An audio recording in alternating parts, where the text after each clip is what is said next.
بسم اللہ الرحمن الرحیم، السلام علیکم، میں ہوں حمزہ اشرف۔ شامل کرتے ہیں ہیڈ لائنز۔ انتظار کی گھڑیاں ختم، نئی تاریخ ہوئی رقم۔ پوری پی ایس ایل کا پہلی مرتبہ پاکستان میں انعقاد، پاک سرزمین شاد باد۔ نیشنل اسٹیڈیم کراچی پرچمی رنگوں سے منور، 3D اینیمیشن سے پاکستان کی خوبصورت عکاسی۔ مراد علی شاہ کا عوام، کرکٹرز اور پی سی بی سے اظہار تشکر۔ تقریبات میں آتش بازی اور موسیقی کا تڑکا، آواز کا جادو جگانے آئے مایا ناز فنکار۔ آٹا چینی بحران کیسے پیدا ہوا، قیمتیں کیسے بڑھیں؟ وزیر اعظم عمران خان نے ایف آئی اے کو 2 ہفتوں میں رپورٹ مکمل کرنے کا حکم دے دیا۔ وفاقی کابینہ کا اجلاس میں کھانے پینے کی اشیاء کی قیمتوں پر بریفنگ۔ وزیر اعظم عمران خان نے دالوں کی قیمتوں میں کمی کی ہدایت کر دی۔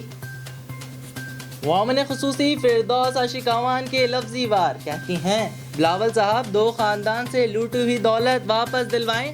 قوم کو لوٹ کر مال بنانے والوں کو عوام نے نظروں سے گرا دیا۔ اپوزیشن کی اصلیت سے عوام بخوبی آگاہ ہے۔ وزیر اعظم ماضی کی حکومتوں کو دیے گئے زخموں پر مرہم رکھ رہے ہیں۔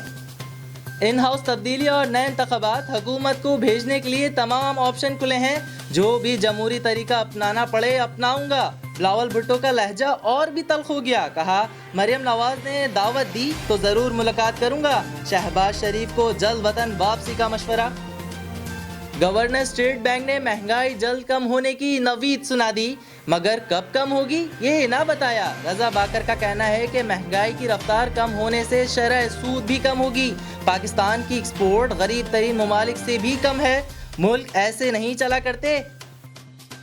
فی الوقت اتنا ہی۔ مزید خبروں اور اپڈیٹس کے لیے وزٹ کریں ہماری ویب سائٹ CSNlive.tv۔ اس کے علاوہ آپ ہمیں فیس بک اور ٹویٹر پہ بھی جوائن کر سکتے ہیں۔ دیکھتے رہیے CSN۔